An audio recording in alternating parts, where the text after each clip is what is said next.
Olá pessoal, eu sou o Matheus, eu tô aqui com a Sara, a gente é do PIBID e nós vamos corrigir com vocês hoje a semana 4 do PET 3 de Biologia. Espero que a nossa correção ajude vocês a responderem as suas questões. Questão 1. Todos os organismos vivos estão sujeitos a processos evolutivos. Algumas características, por exemplo, surgem e são passadas para os descendentes, e outras são eliminadas da população por meio de processo denominado de A. Recombinação gênica, B.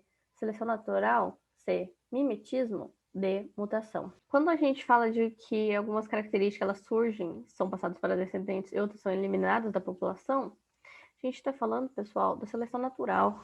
É onde o ambiente exerce uma pressão sobre o indivíduo, sendo ela uma falta de alimentação, enfim, as mais variadas causas que deixam que acabam selecionando os indivíduos que são mais aptos àquela condição daquela pressão. Quem vai sobreviver a essa pressão? Quem está mais preparado, quem tem alguma característica que favorece ele a sobreviver naquela condição, daquela condição da pressão. Então, ele conseguindo sobreviver a essa condição, ele vai se alimentar mais, ele vai ficar mais forte, ele vai se reproduzir e ele vai deixar descendentes férteis que são apresentam aquela característica igual a ele. Enquanto os seres que não vão apresentar essa característica diferencial, essa característica para sobreviver, né, a essa condição nova gerada pelo ambiente, eles serão eliminados. Então, o processo, né, o processo pelo qual, né, surgem e são passadas aos descendentes essas características, sendo algumas eliminadas da população, é a seleção natural. 2. Para um organismo ser considerado vivo, algumas características devem estar presentes. Analise as alternativas a seguir e marque o único atributo que não é encontrado em todos os seres vivos. A. Hereditariedade. B. Capacidade de responder a estímulos. C. Corpo formado por várias células. D. Capacidade de evoluir. Então, pessoal, professores de biologia falam isso o tempo todo. A Simone com certeza já falou para vocês, mas para um organismo ser considerado um ser vivo, ele precisa ter forma celular, onde que, no caso, há várias discussões no mundo discutindo nesse vírus, são ou não seres vivos. Então, ter forma celular, outra, ter material genético, né? Ele precisa transmitir ali as suas características. Ele precisa, então, ter o metabolismo ali, ó, todas as funções ali do corpo humano, no caso, alimentação, digestão ali. Ele tem que ter o seu metabolismo próprio, sendo ele funcional. E ele tem que ter a capacidade de se reproduzir, deixar descendentes. Isso faz com que ele seja considerado um ser vivo.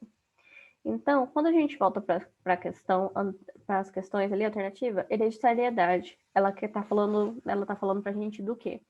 Do material genético, da reprodução, da capacidade de se reproduzir e deixar descendentes com as mesmas características dele. Então, hereditariedade. Capacidade de responder a estímulos, sim, isso também é necessário. Aí, tanto quanto ao metabolismo, né? A gente conseguir capturar alimento, fazer nossa digestão, transformar, né, isso em energia para o nosso corpo.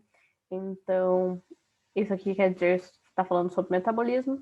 Um corpo formado de várias células não necessariamente precisa ter uma constituição celular, mas sim essa resposta correta. Então, a resposta incorreta é a D. É a D, capacidade de evoluir. Porque o indivíduo ele não tá predisposto a ter uma capacidade de evoluir. Depende de como ele vai reagir a uma pressão do ambiente. Quando o seu ambiente se modifica, se ele não se adaptar a essa modificação do ambiente, ele vai ser exterminado. E isso é a seleção natural, entendeu? Sobrevivência dos mais fortes, sobrevivência dos mais bem adaptados, sobrevivência daqueles que conseguem deixar mais descendentes e que tem aquela característica que favorece ele para aquela determinada condição.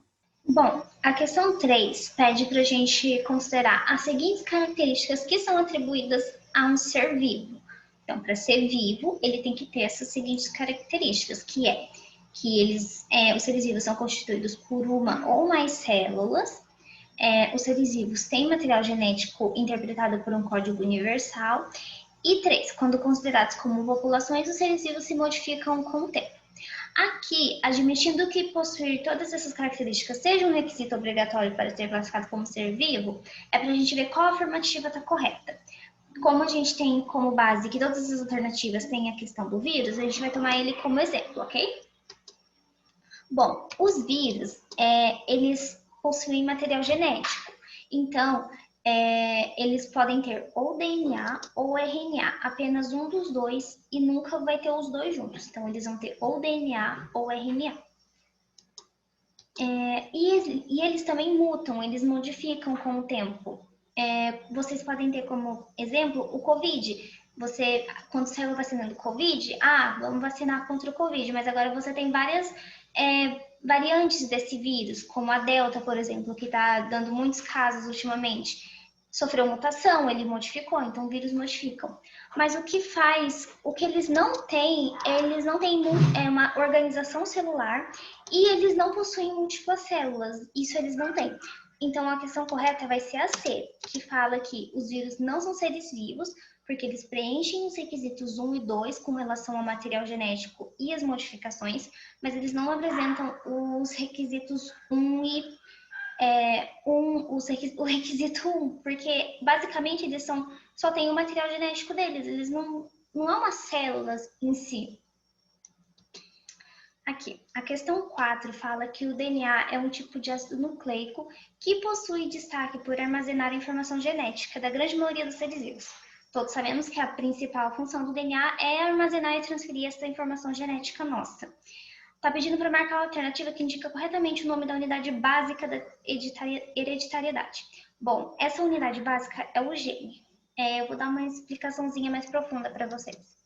O DNA, ele é formado por ácidos nucleicos. Os ácidos nucleicos, eles são constituídos por bases nitrogenadas, um grupo fosfato e uma pentose, sendo ribose para o RNA e a desoxirribose para o DNA.